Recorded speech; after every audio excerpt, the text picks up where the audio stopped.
Great day, great people. It's your girl Fatima the Great.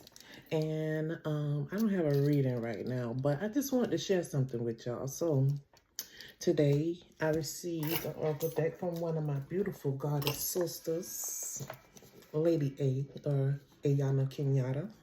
Kenyita, and it's called Afro Goddess, and I love this deck, so I was here breaking it in. I also, for myself, ordered the Faces of Oshun Oracle deck from Abiola Adams, and I've been using these two sets of deck all day long, just kind of reading through stuff because I had to get, you know, new messages. Like this deck right here, the Afro Goddess deck, is not necessarily tarot. It's like 39 cards and have like different things on it, like book, and it does not represent the same type of energy of the tarot deck. It's a different energy, so I like to get different messages on certain subjects that I probably read before, just to kind of get new insight. So I decided that I was going to do something that I really never did before. I was going to read the maternal, get messages from my maternal ancestors, and get messages from my paternal ancestors about my ancestor altar. So for my maternal line, I pulled a few cards, and it revealed to me that, you know, this could be where the stagnant energy is coming from in my life. It's talking about my maternal line causing chaos and havoc and my ancestors, and it talks about, you know, secrets, them having secrets that they didn't reveal, and them having also secrets that they won't reveal, that can possibly help, you know, just out of a state of, I don't want to say necessarily ignorance, but just selfishness. And I was, you know, so that basically told me, okay, then I need to move some things around, switch some things up on my ancestor altar concerning my maternal line. And then I read my paternal line. Now, mind you, my father just passed 2 years ago, so he's on my paternal line. So Dad came through real strong with the Emperor card, and he just basically was telling me that I need to stop honoring them, because a lot of them are unappreciative. And he was like, he regretted that he gave so much of his life to his family and to, you know, holding on to memories and things of family from the past that passed on.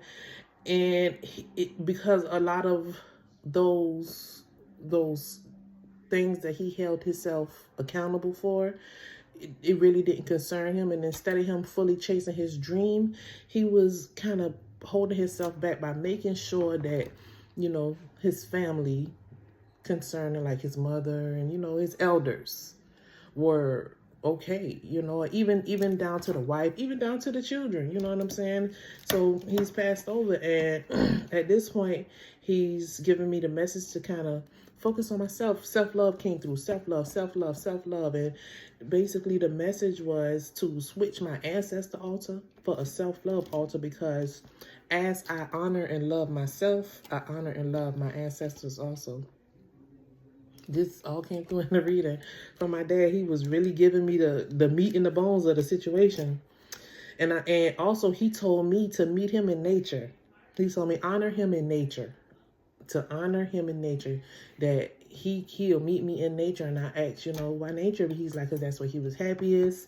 He loved to travel. He loved to see the world. He wanted to see the sunrise and the moon. And I'm like, wow. So I just wanted to share that with y'all about this thing called a spiritual path. Is way deeper than a lot of us think it is, you know. A lot of us been kind of convinced to be afraid of it, but it's really nothing to be afraid of. Matter of fact, I'm going to pull an oracle card right now about people fearing spiritual energy. Like, what is the messages concerning people fearing spiritual energy? Because, like, you can't be spiritual if you fear spirits. So I pulled the New Beginning card, Ocean of a New Beginning card, a fresh start, a new beginning. This is giving me what I just was explaining to y'all about my altar and things like that, in the message from my dad.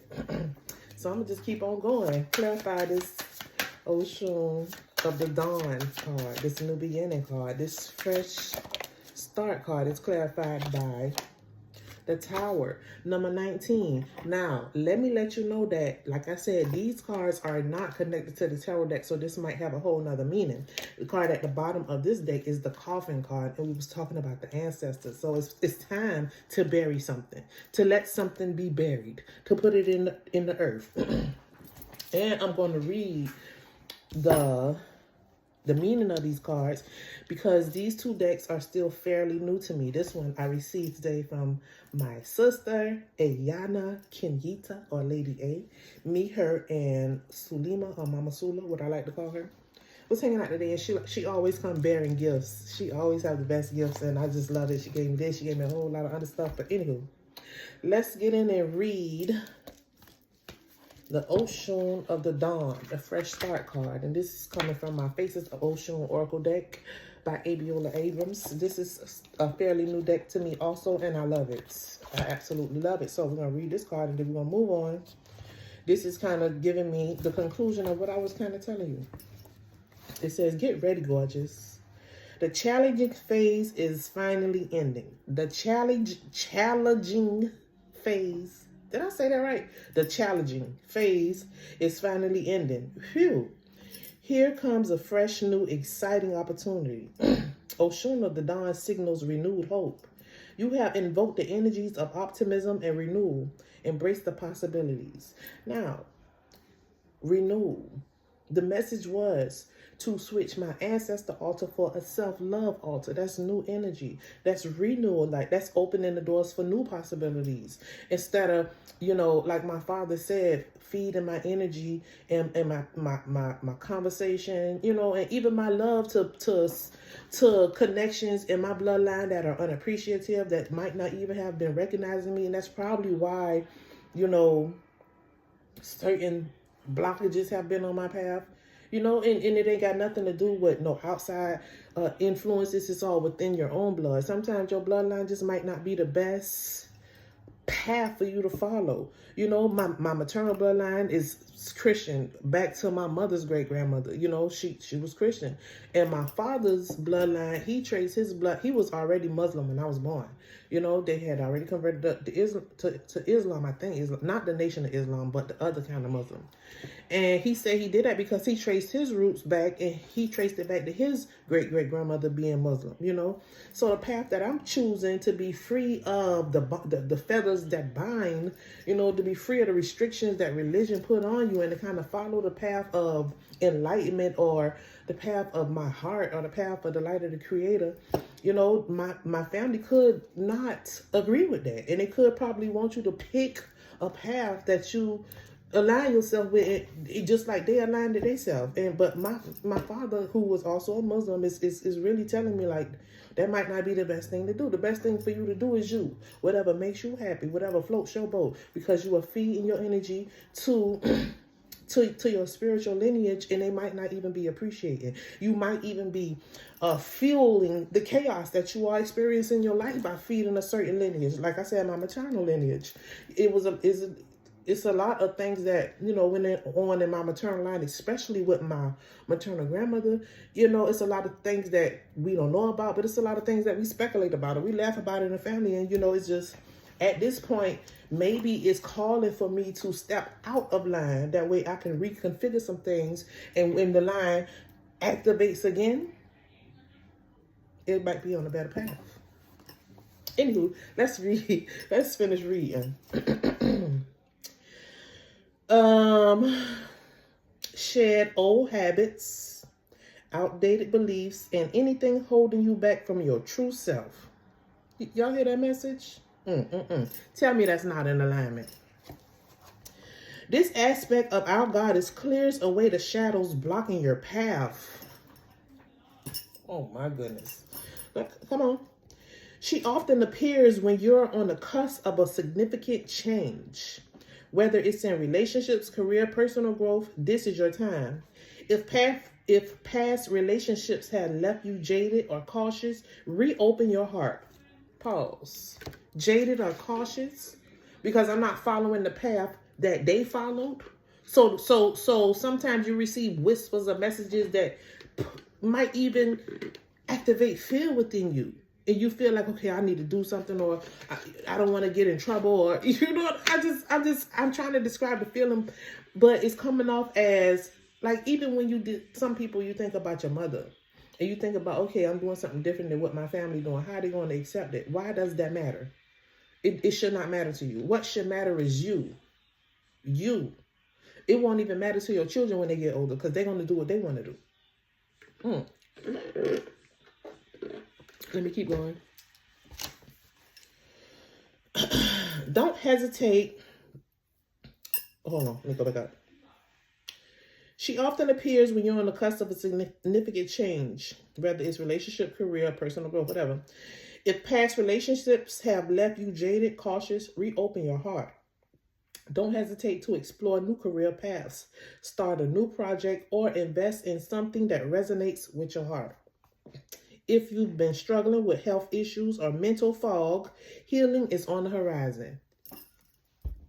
This could be also healing your bloodline to not feel the negativity from the past. You know, it could be a lot of negativity that you just don't know about. You could be sit here to absolve it by not fueling, by not continuing to fuel it, by cutting off the supply.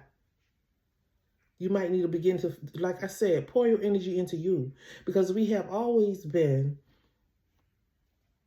you know, taught to give back, which is nothing wrong with that. But you can't give back from an empty cup. You can't pour from an empty cup. And you also can't receive from empty cups. So think about your ancestors, the ones that you know. Think about the stories that you heard in your family. How do they resonate with your life right now? Do you have ancestors that was business owners? You know, ancestors that did positive things in the community?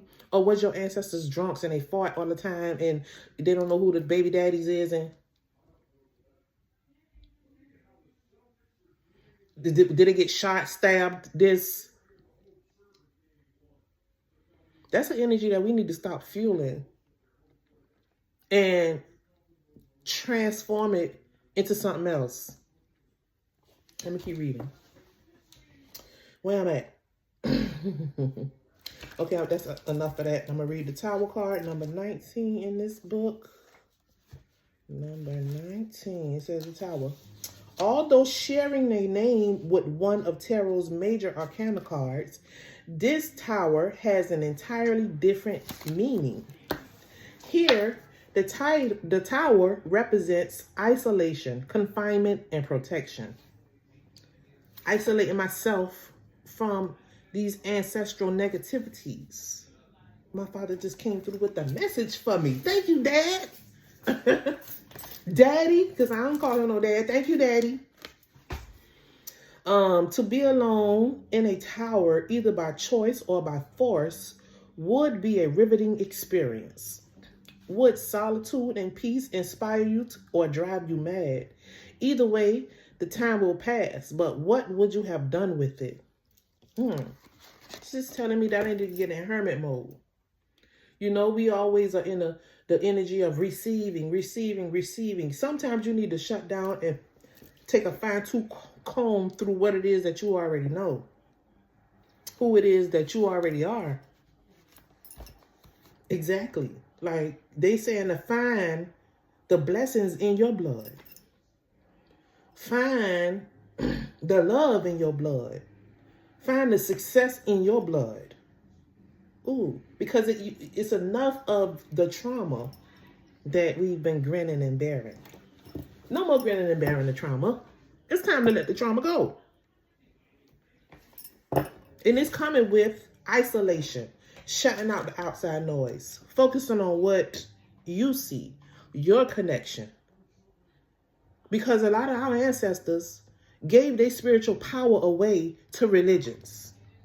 And a lot of our people still do it. Immediate, close people. And they can't help but to love you. But at the same time, they could be in the energy of praying for you, but it happens to be going against you or going against the lifestyle that you chose for yourself. So you sometimes you have to isolate. Don't mean that you don't ever talk to them or whatever, but sometimes you have to isolate your plans, isolate your movements, isolate who you are now. It might not be for them. You know, you can't change everybody, and you ain't gonna bring everybody with you. You need to get where you going first, and then live and lead by example. It says the Tower card can also represent legal matters and lawsuits. Uh-oh. Where will your collusion with these rules and regulations lead you? Either to be protected or to be confined. You may be on your way to the courthouse. Speaking of my daddy, well, that's anything. That is here, and it's going to be there. Anywho, if it's in love, the Tower can indicate problems with the union. I'm talking about my ancestors here. It's problems within their union. I just was feeling it. Like, I feel like I'm supposed to be further. What is my blockage?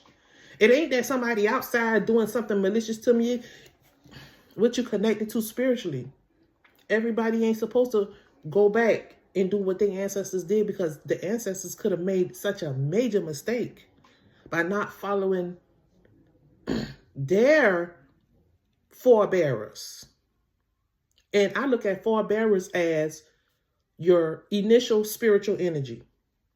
The initial positive and negative that created you, that created your spirit and attached it to a body and brought you here. There is an energy that comes along with that spirit. There is a forbearing energy that comes along with that spirit. And a lot of our ancestors were detached, cut off from that energy and attached to something else that could have very much so been toxic, and it may well still be toxic. But who am I to judge? That ain't none of my business. I do what I do. Let me finish this. There may be separation between two, either physical or emotional. He said, cut them off. He said, turn your ancestor altar into a self-love altar. Because by honoring and loving yourself, you honor and love your ancestors. Pour that energy into you. It's time to pour that energy into you. They said freedom, ashes to ashes, dust to dust. Meet me in the nature when the wind is blowing. I'm trying to rhyme, but I couldn't think of the word right there. But anywho, let me finish reading.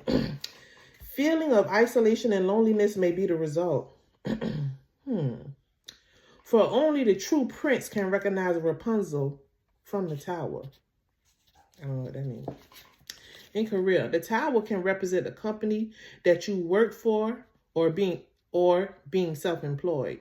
It's all about what you choose to do with your time, ambition, and sometimes it's unfortunately lonely at the top. Health, hospital, medical center can indicate stuff like that. So this is telling me to isolate yourself. It just all, I also wanted to read this coffin card at the bottom of the deck, you know. Child, they going in. What that is, number 8 at the bottom of the deck, coffin. And you know, we talk about the ancestor. We were talking about switching the ancestor altar for us. Is it still on? For a self-love altar. I'm gonna read this real quick because my phone needs to be charged. The coffin. Change within lifestyle is inevitable. Even the most painful ending has a promise of a new beginning to follow. The coffin card can often appear as we're in transitioning, doing involuntary change. Like, I've been directed. This ain't something that, anywho. Because I talked to myself like, okay, I'm going to have to get rid of my ancestor altar. And I was already feeling anxiety about it, but it has to happen. There may be a stage of mourning and sadness as you are forced to either bury something deeply within or let something or someone go and start a new path of avoidance of their presence. Child. Let it go. And let the pain go as well. Joy will find you again. Make room for it all.